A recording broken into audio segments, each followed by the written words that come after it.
Assalamualaikum warahmatullahi wabarakatuh. Perkenalkan, saya Ardenur Khalid, berasal dari Departemen Pendidikan Luar Biasa. Kali ini, saya membuat tugas video pendidikan Pancasila yang bertema implementasi dan tantangan nilai-nilai Pancasila di era globalisasi. Nah, di video ini, aku akan bahas tentang dampak bullying terhadap siswa di sekolah. Nah, bullying dapat memberikan dampak yang sangat negatif bagi para siswa, baik jangka pendek maupun jangka panjang. Dampak-dampak tersebut mencakup dalam berbagai aspek kehidupan siswa, seperti psikologis, sosial, akademis, dan emosional. Berikut adalah beberapa dampak bullying bagi para siswa di sekolah.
Pilu tertulis dari surat yang ditulis anak perempuan berinisial AK, siswi MTS Negeri 3 Sukabumi kelas 8 yang ditemukan meninggal di rumahnya.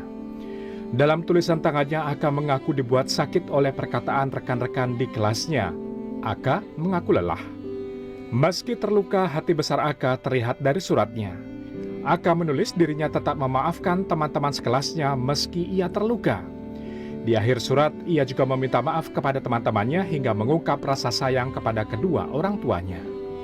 Bagi orang tua AK, akhir hidup anaknya sungguh menyayat hati dan luka mereka tidak akan pernah sembuh. Tangis sang ibu tidak mampu dibendung saat kerabat berdatangan mengucapkan duka. Apa yang dialami AK hanyalah satu dari beberapa kasus dugaan perundungan yang terjadi di lingkungan sekolah. Sebelumnya, seorang anak pemulung berinisial GDS, siswi SMP di Bandar Lampung, memutuskan mengalah terhadap bullying. Ia mengaku lelah akan perundungan yang dilakukan teman-temannya hingga memutuskan tidak mau lagi bersekolah. Cuma gara-gara itu doang sih. Apa? Yang suka kata orang tua itu. Kayak mana katanya? Yang dia ngejek-ngejek orang tua, bawa pekerjaan orang tua gitu. Berapa orang waktu itu? Ya paling sebagian doang sih, nggak semua. Gak semua. Coba ribut nggak gini? Apa terima aja? Ya sempat ribut sih itu. Makanya keluar dari sekolah. Fakta mencengangkan terungkap dari hasil survei Badan Anak-anak PBB UNICEF tentang perundungan anak dan remaja di Indonesia. Dari hasil survei terungkap 2 dari 3 anak Indonesia usia 13 hingga 17 tahun pernah mengalami kekerasan. 3 dari 4 remaja Indonesia melapor pernah dirundung teman sebaya dan 41% pelajar Indonesia berusia 15 tahun pernah merasakan perundungan. Penderitaan anak-anak Indonesia saat ini khususnya korban bullying tidak terhenti hanya pada lingkungan sekolah.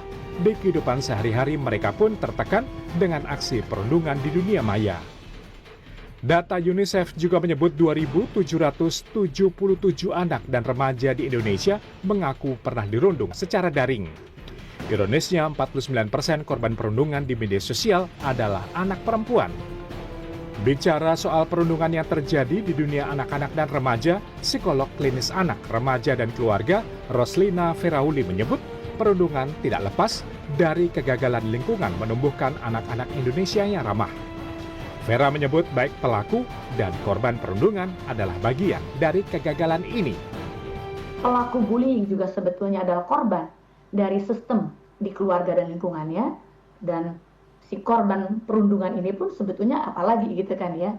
Tentu kalau perundungan kan terjadinya pasti selalu continue gitu. Nggak cuma satu kali disebut perundungan, enggak. Berkali-kali sehingga si korban merasa bahwa dia helpless, nggak berdaya, bahwa dia sendirian, bahwa dia depresi gitu. Nah, kalau dibiarkan berkepanjangan, nggak cuma depresi, anak jadi sekedar burnout gitu ya, bisa jadi memicu pola-pola budir. Pemerintah selama ini telah melakukan upaya meredam aksi bullying yang terjadi di lingkungan pendidikan. Sejumlah regulasi dikeluarkan terkait pencegahan kekerasan di lingkungan pendidikan, termasuk pembentukan tim pencegahan kekerasan di lingkungan sekolah. Secara statistik pembentukan tim ini sudah cukup baik, hanya saja memang perlu ada upaya lebih ya agar tim-tim ini memang bekerja dengan optimal, dan harapannya adalah bagaimana tim ini juga membantu kepala sekolah menyusun berbagai program-program anti kekerasan dengan upaya salah satunya adalah sejatinya adalah pelibatan anak gitu. Jadi pendekatannya adalah teman sebaya atau peer to peer. Di era modern seperti sekarang, anak-anak yang menjadi korban seakan mengalami perundungan tidak henti. Usai di sekolah, perundungan berlanjut di media sosial hingga anak-anak mengalami tekanan yang tidak bisa dianggap remeh. Jika sudah begini, persoalan perundungan menjadi kompleks, tidak hanya menjadi tanggung jawab dunia pendidikan. Tim Liputan CNN Indonesia.